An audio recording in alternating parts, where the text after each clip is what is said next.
Hello, hello. Welcome.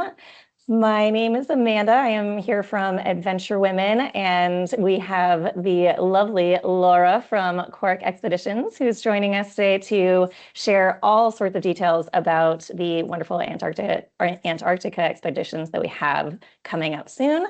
So, Laura, I would love to just let you introduce yourself, and then we can start diving into some of the details. Thank you so much. I'm super excited to be here. Excuse my voice, but I'm gonna try to go through the whole presentation. So yeah, I'm Laura. I'm the area sales director at Quark Expeditions. I've been with Quark for altogether about 10 years now, and I'm passionate about the Polar region. I worked on board as a guest service manager, as a linguist, and yeah, today my job is basically to work with amazing partners like AdventureWomen and to be talking about penguins and polar bears as well. So I have the best job in the world. But we're not here to talk about me. So yeah, I wanted to introduce some of the amazing destination, especially Antarctica. And I just wanted to touch base on who is Quark Expeditions. So we are recognized globally as the leader in polar adventure. We do expedition in the polar region, and we are very specialized. We don't go anywhere else. So we just go in the Arctic and in Antarctica. And then, yeah, we've been polar obsessed since 1991. So this year, we're actually celebrating 35 years of polar only expertise. If you have not seen the BBC Discovery Channel's Frozen Planet episode, I highly recommend it. We were the one that took the BBC in Antarctica. Couple of polar milestones. So Quark was the first company in the entire world to do a commercial expedition to the North Pole. So that was back in 1991.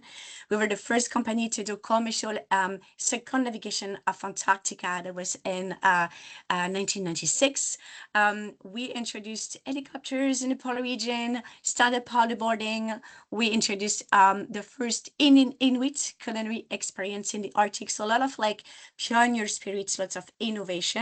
And so that's why, yeah, we're recognized as one of the experts on the planet. Something I wanted to mention that is really something that we're very proud is how specialized our expedition team is. We have all of the specialty, marine biology, geology, ornithology, penguinology, glaciology. So what it means is that if you are traveling with us, there is always someone that specializes in something and someone that is always available to answer any questions. The ratio that we offer is one guide for 6 passengers in Antarctica. It's 5 in the Arctic, but it's basically the best ratio in the industry right now. And all of our guides are also trained through the Quark Academy when it comes to emergency response, zodiac driving, things like that. Safety comes first, as you know, as you would expect. Something I wanted to mention is the fitness level. So we think we have amazing ships. We tend to be in the luxury segment, so you have great accommodation on board. But our goal is really to bring you outside as much as possible to experience, to feel it. Love of the adventure. But it doesn't have to be as active as you might think. You don't need to be able to run a marathon. If you are after very active adventures, we have that experience for you. But if you, you know, maybe you're going through a hip replacement, or you just find yourself, you know, maybe in your 80s, 90s, I don't know. But if you don't want to be that experience, that to be as active, you know, as you can maybe see sometimes on social media, things like that, we have that experience for you. In terms of like boarding the Zodiac, it's pretty easy. We have staff to help you board into the Zodiac. When you get on land, it can also be relaxed and laid back if you're looking for something more immersive and contemplative.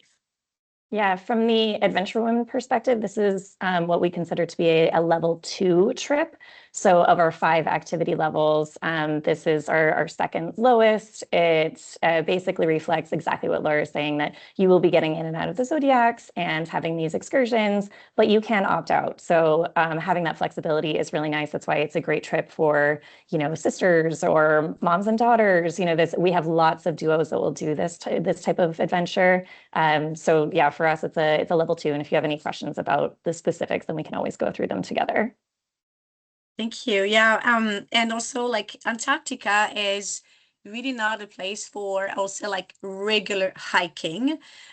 We do this in the Arctic, but in Antarctica, we call it more a perimeter landing, where you'll have an entire place that you can explore at your own pace, basically. So if you want to be, if you want to climb the mountain, you're free to do it. But if you want to stay by the beach and then spending more time with the penguins, it's also pretty fine. Something I wanted to mention is we're already engaged towards sustainability, responsible travel. If you have any questions about like our engagement, what we do, we can send to you our sustainability report on the site, but just wanted to mention this. So now let's talk about Antarctica. So Antarctica is, it's actually a continent. So it's a landmass surrounded by an ocean. And then we want to go when it's summer there. So summer in the southern hemisphere start in November and ends in March. I put a little bit of a map here to put things into perspective. We are working with AdventureWomen. They put together those amazing groups. So one group is in November, and then one group is in February. So we will go over what it means in terms of wildlife and seasons. But before we go into like more of a product details, I wanted to show you the type of ships that we are using to explore the 7 continents. So on those 2 expeditions, we'll be using 2 ships. The first one is the Ocean Explorer. It's a smaller vessel, only 138 passengers. So as you can see, very, very small in terms of like numbers. So very intimate. It has this nice X-bow Earths and Boats Expo feature, which really allows for stability. So the Expo thing is like, instead of like riding the wave, it just cuts into the wave. It also has 2 stabilizers, so very, very stable ship. Wanted to show you some of the public spaces. So this is like the restaurants. There's one main restaurant and then what we call a little bistro at the top deck. So you have a bunch of options. What I really liked about the ship is the light. So I was really fortunate to be on board this one last January to go to Antarctica. I did a Fly the Drake expedition. It was absolutely fantastic. But what I really liked about this ship is how much light get into the ship. So you can see at the top left, this is like the library. At the top, at the bottom, you have the auditorium where we offer presentations and lectures. Yeah, I spent a lot of time in the jacuzzi, way more time than I was expecting. But yes, very, very nice ships, lots of outdoor species as well. And we have a sauna, a fitness room, and this is the type of cabins that you would expect. So Veranda Suite is the entry-level cabin. So as you can see, it's very nice. You have a little balcony in there. So any cabins in that category, especially like standard cabins, we can separate the beds. So it's like actually 2 twin beds that we can separate if you're traveling solo and you want to share your cabin with someone. Or if you're traveling with someone that you love, like, I don't know, like you bring your mom, your daughter, one of your friends, so we can do that, no problem. This is to show you an up above like a premium category as well, if you wanted to have a more of a luxury accommodation. And this is the second ship I was mentioning, the World Voyager. So we're very excited about this one. She's entering our fleet in November. As you can see, she's only 168 passengers, so very small as well. And This one really have the type of, like luxury feeling. The small one, the Ocean Explorer, is from 2021, and then this one is from 2020. So very recent ships. This is the Infinity Suite. So standard cabin, as you can see, like really, really nice. It has this like big window. And then the kind of like the sister category is the veranda suite. So they're very similar, but the veranda suite has a walkout balcony where you can actually step outside. Same, we can also separate the beds and those category. Wanted to show what a bathroom is like on board that ship. This is the owner suite, so one of the premium category. Just wanted to show you if you were wondering. And then something I like about our ships is the ready rooms. So they're like really spacious. We can leave the parka and the boots in there, so you don't have to bring those into your cabin. The parka is yours to keep after the expedition. And then we provide the expedition boots for the whole duration of the trip. So you don't need to pack anything, heavy. I always recommend to pack a light jacket, because when you get to either Ushuaia or Punta Arenas, depending on the expedition you're on, could be a bit chilly. But you don't need to bring a big parka. You don't need to bring any shoes or any hiking boots or anything like that. We got you covered. And we also, you'll have a dedicated trip manager for any of these trips, and the packing list that we provide is, very detailed, so you don't have to worry about, figuring out what you're going to need for the first couple of days in Ushuaia or Punta Arenas, or what you're going to need on board. We'll make sure that you're all set. Thank you, Amanda. Something I wanted to mention with the second ship I just showed, the World Voyager. We're very, very excited because this ship will feature our academic research support. So we have two basically scientific programs. The one called Citizen Science is across all of the fleet. So whatever the expedition you pick, you will have this one. It's delivered by our expedition guides.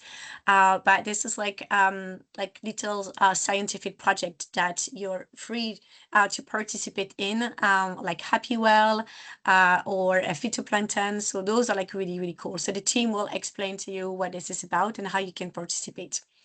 The one that is on the World Voyager is basically worldwide known organizations like the Penguins Watch or the Free and the Lab. So it's our way acquired to give away some cabins to those scientists. So they will come on board and then they will run their own research. But sometimes they can take you in, and then you can notice, participate, witness what they're doing. We will also have a science hub on board, which is like not like a lab, but more like a workshop room where you're free to go and ask any questions that you have. And then those scientists will also give lectures, conferences. They will have their meals with you. So it's a great win way. Like Quark is basically giving away cabins to worldwide science. Those teams have a free path to Antarctica. It's very complex to organize like an Antarctica expedition. So for them, it's great to have resources and zodiacs that can take them to run their research. And for you, it's an amazing way to notice what projects those associations are working on at the moment, witness and ask questions, and sometimes participate. All right. So everything you see here is what we call inclusion. So we consider like all-inclusive expeditions. So we include the photography program, all of the lectures, workshops, the polo plunge. It's not mandatory, but I highly recommend it. Zodiac cruising, and then hiking. So we'll leave the community visits because there's no community in Antarctica, and the helicopters because we don't have helicopters on the ships I just mentioned. Photography program, what it is. So it is basically a photographic guide that will be on board with you. You can ask any question to this guide. He will show you, run workshops about how to set up your camera, Sometimes when we are in Antarctica, there's a lot of light, lots of snow and reflection. So this person will be able to help you do the perfect pictures. And at the end of the voyage, you will also come back with what we call a photographic journal. So all of the wildlife sightseeing that we've seen, the coordinates, latitude, all of the sites that we visited, lots of pictures and video, and a slideshow as well. On top of this, it's not included. We call it adventure options. So those are extra. And so Amanda and your team can answer any questions yet you may have about those. For the 2 Antarctica trips that we mentioned, we will offer sea kayaking, which is a full-time sea kayaking program, and the paddling excursions, which is kayaking just one time. The full-time program is it's more demanding, and it's basically full-time. So it's for those who want to go kayaking the whole day, every morning, every afternoon. So it's quite demanding. But if you are also like a beginner, or you just want to see what it's like to paddle in Antarctica, we have the paddling excursions. So those have to be booked a long time in advance. It's a very limited availability. So that's why I wanted to mention it right away. Yeah, I'd recommend, if you're interested in that, get in touch with your trip manager as soon as you book, and we can go through the details and make sure that you know everything that you need to expect there. But like Laura was saying, you should be an experienced kayaker if you want to do the full kayaking. Absolutely. All right. So let's jump in. What can we do and see in Antarctica? So if you ask me, I think Antarctica it's a bucket list, right? It's a 7th continent, but I think more than that is the last place on the planet where you could really have this relationship with the wildlife. When you think about it, wildlife is hunted anywhere else on the planet. Antarctica is a place for science and peace, and the wildlife is striving and is not afraid of us. Very curious. So I think it's the last place, yeah, where you can really have this relationship with the wildlife. And sometimes you're looking at people not in Antarctica, and the penguins and the whales looking at us, and you don't know who's looking at who. It's very funny. But yeah, it's really like very unique destination. And it might sound very cliche, but you don't come back the same from Antarctica. It really does something to you. I always say it's worth 10 years therapy. And it has this amazing ability to just put your life into perspective. And yeah, like it's a wonderful personal experience, but also human experience. You create very special relationship with the people you travel with as well.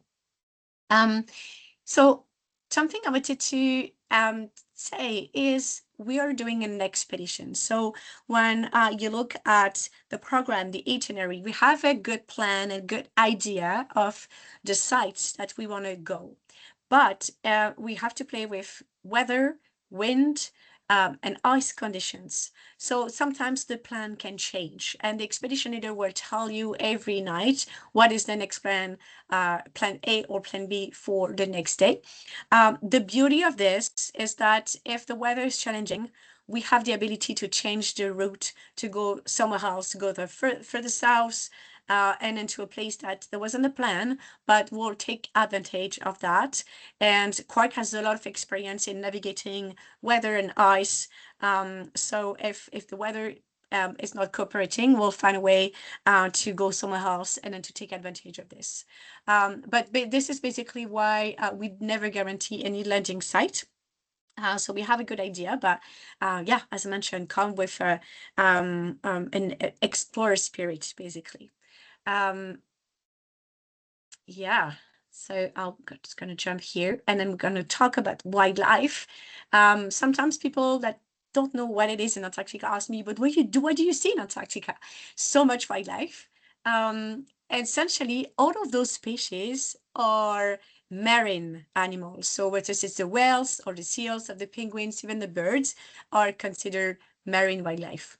In terms of penguins, those are the main 3 species that you can expect to see in the peninsula. The gentoos on the left, the chinstrap in the middle, and the crazy Adelis penguins at the right. Those are my favorite. They are really, really crazy little animals, a little bit like chickens. Lots of seals as well. Could be a whale seal, crab eater, raw seal, or the infamous leopard seal. Those are beast, impressive, beautiful animals. Lots of whales as well. We see fin whales, minke whales, humpback whales, blue whales, pretty rare, but they are around. If you see a blue whale in Antarctica, definitely play lotto. And orcas as well. This is one of my picture that I took last January. So we have encountered a family of like 20 different type B orcas with some babies. That's Lots of birds. incredible. I My know, we're goodness. so lucky.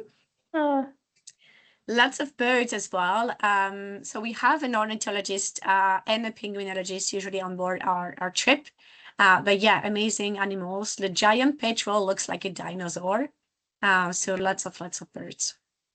So I mentioned it. So we have a departure in November. We have a departure in February.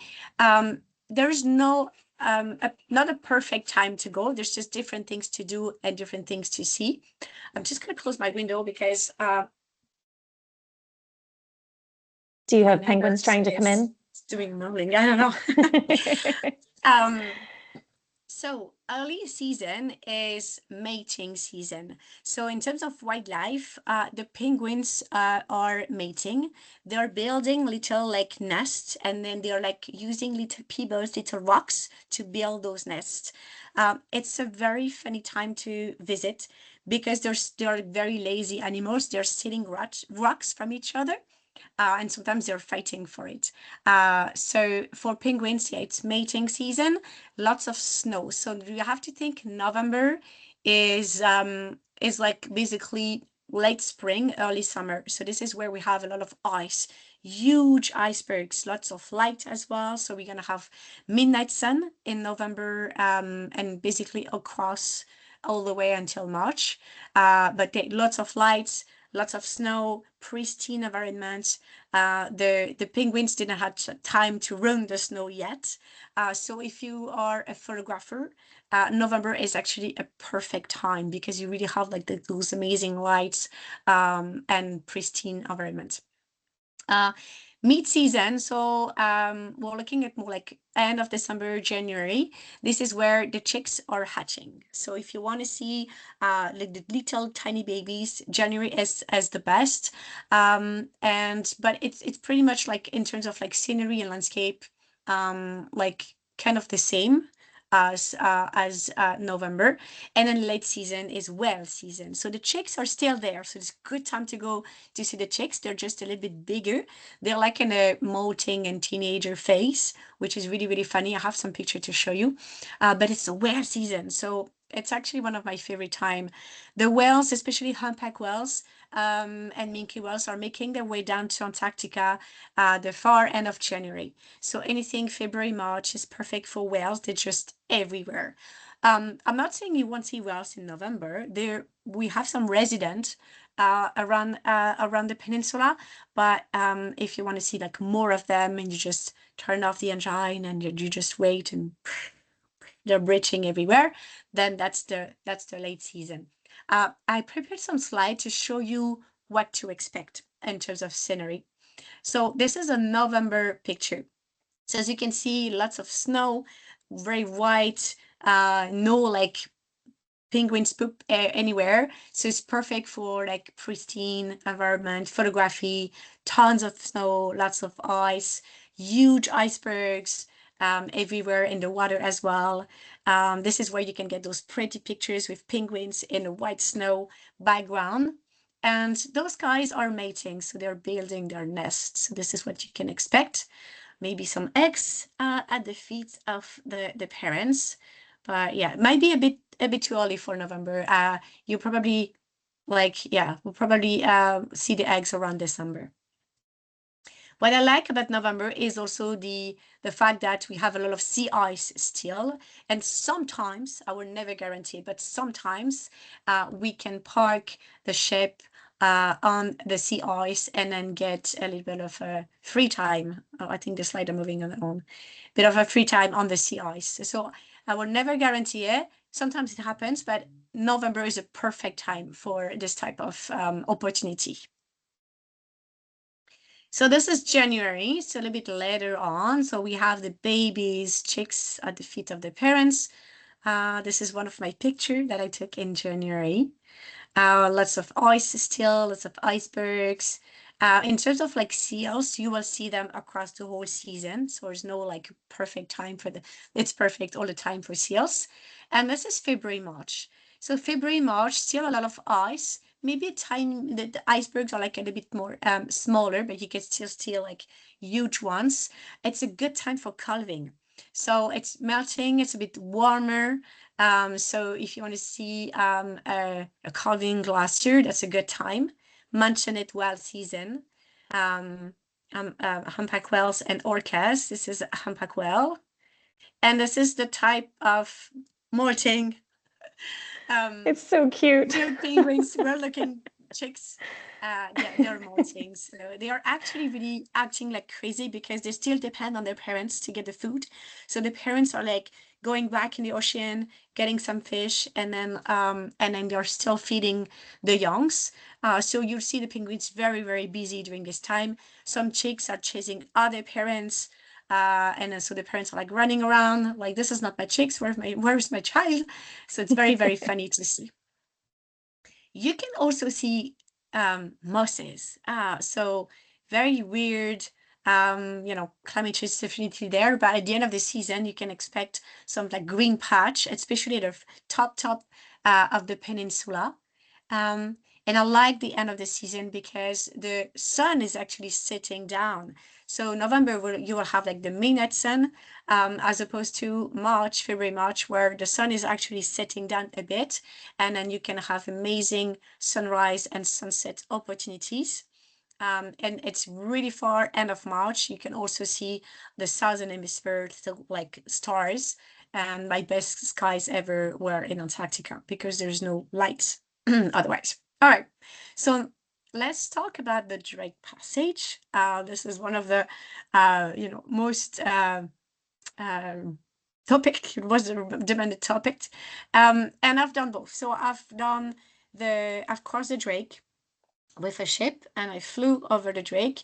I hate flying, so for me, crossing the Drake is probably my best option. But I had both. So I had what we call the Drake Shake, and I had what we call the Drake Lake. In my own experience, I think the worst is the expectation of it. As you know, the stories that you see online, yes, those are like the most dangerous water on the planet. If it was a risk, if it was like, a safety concern, we will not be doing it. Now, you can have the Drake Shake or the Drake Lake regardless of the season. It really depends on the wind and what's happening in terms of like weather and the depression and things like that. But if you want to go in November or in February, it won't matter basically. The time of the year doesn't matter. I've been on expeditions where I met some of the guests, I was in touch with before, and they were so scared and so concerned. And we got on the ship and we had the Drake Lake. So the ship like really not moving at all. And people get upset. People are like, well, we've been waiting for our expedition for about 2 years. We were hoping to get a bit of a way. So anyway, so I'm just telling you the story because even though like people get scared sometimes, they still sometimes want to experience to come back home with stories and pictures and but the worst is the expectations. um and yeah, sometimes you get bumpy, but we have solutions to help you cope with this. Something I wanted to mention is the Drake Passage is actually a perfect time to see wildlife as well. I've never seen a blue whale in the Drake Passage, but I know that can happen. We see also albatrosses. So albatross is a species that you can see around Cape Horn, around the Ushuaia and the Beagle Channel, but they're not in Antarctica. So if you want to see an albatross, definitely cross the Drake Passage. Different type of birds as well. This is a fulmar. So yeah, lots of birds following the ships. In terms of tips, so the number one rule I'll say is to take your medication early. So if you know you are experiencing motion and seasickness, it's to take your medication early. Sometimes people wait until they're sick to take their medication, and that's too late. So usually we board a ship at end of the day, end of the afternoon, around 4 p.m. So right after our safety drill and mandatory briefing, usually the expedition leader says or do an announcement on board, say, hey guys, it's the right time to take your medication because we're gonna be entering the Drake Passage around 2 a.m., 3 a.m. in the morning. So key tip number one, take your medication at the right time. Talk to your doctor prior to the trip. If you're already on another medication, you want to ensure you have the right medication for you. Some people take pills, some people have a patch. So chat to your doctor before the trip. Today, there are amazing medications for this. And then across the whole Drake Passage, the team is going to give a lot of tips. Stay hydrated, no alcohol, definitely get food into your stomach. Some people think that if they stop eating, they won't be sick.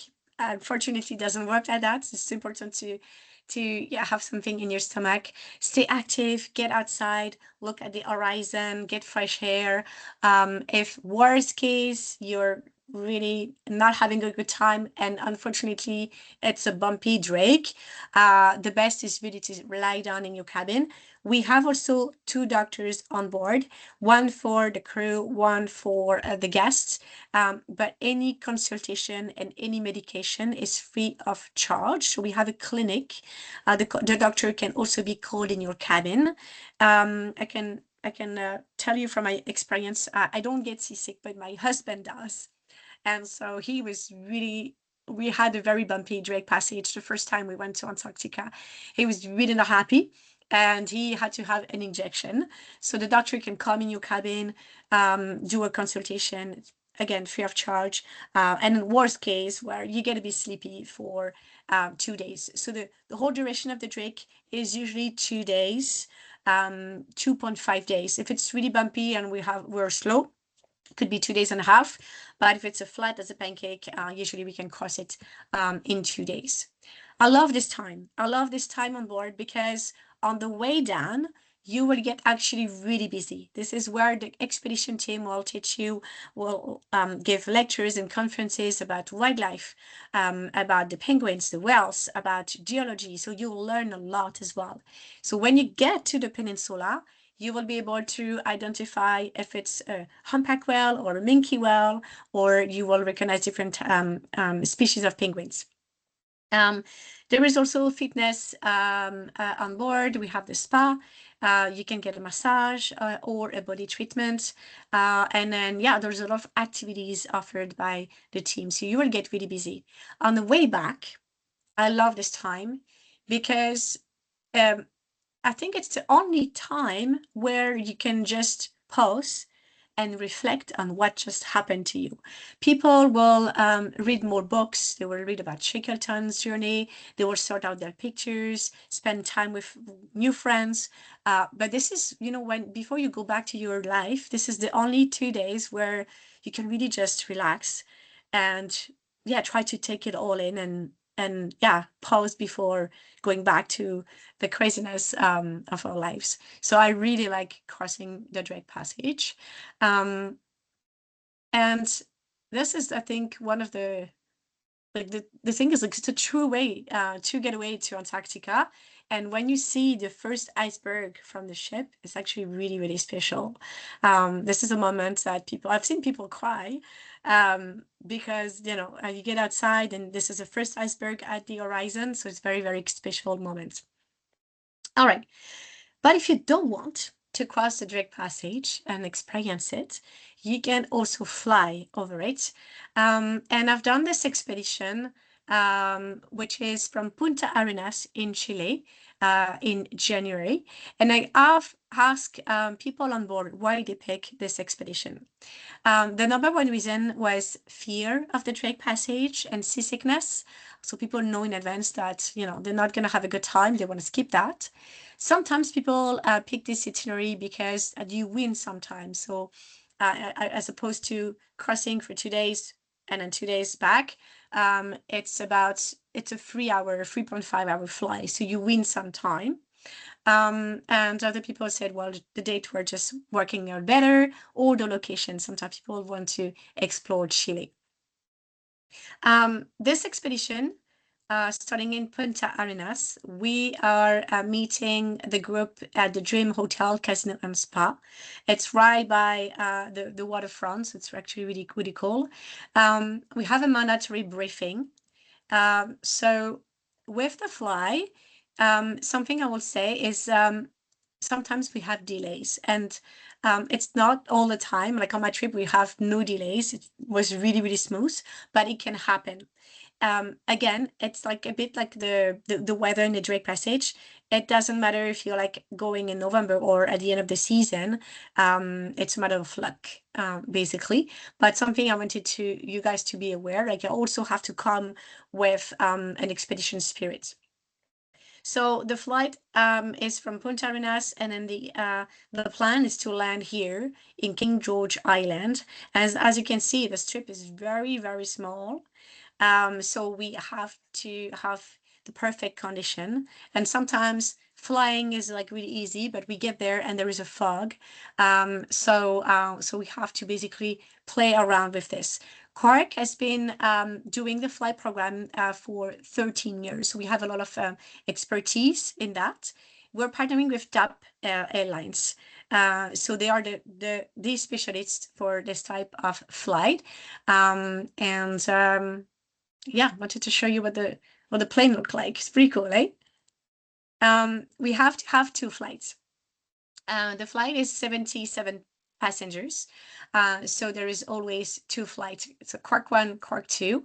And then this is the journey that I did in January. So we are using like buses to take you to the local airport. And then this is the lounge for the departure. Getting on board the flight. It's pretty like normal flight. We offer a light lunch, and yeah, and this is this trip in Antarctica, and that is taking us to like small buses across this Antarctica station. It's actually a Russian station. So when you get there, you have your phone like, welcome to Russia. And you're like, what? And as you can see, you see the Ocean Explorer that is docked there. So there's no like dock. So we have to get to the beach and then get onto our waterproof pants and boots and into the Zodiac. So this is a Zodiac boarding. And on the way back, just wanted to quickly mention that it's exactly the same. And then this is the airport in King George Island, where the guests are waiting for the flights to go back to Punta Arenas. What does a typical day on the ship look like? So what you expect is breakfast and lunch are buffet style. You usually have like an excursions in the morning, an excursion in the afternoon, usually with the choice like or the opportunity to do and Zodiac cruising and landing. So by the end of the morning, you can spend up to 3 hours outside. Lunchtime, everyone is back on board. Two reasons. Number one is we cannot bring any food in Antarctica for biosafety reason. And then number two is the ship is moving during lunch. So you can have the chance to warm up a bit, have a nice meal. The ship is moving, and the afternoon you will get back outside on the Zodiac and on land, but basically discovering a complete different place.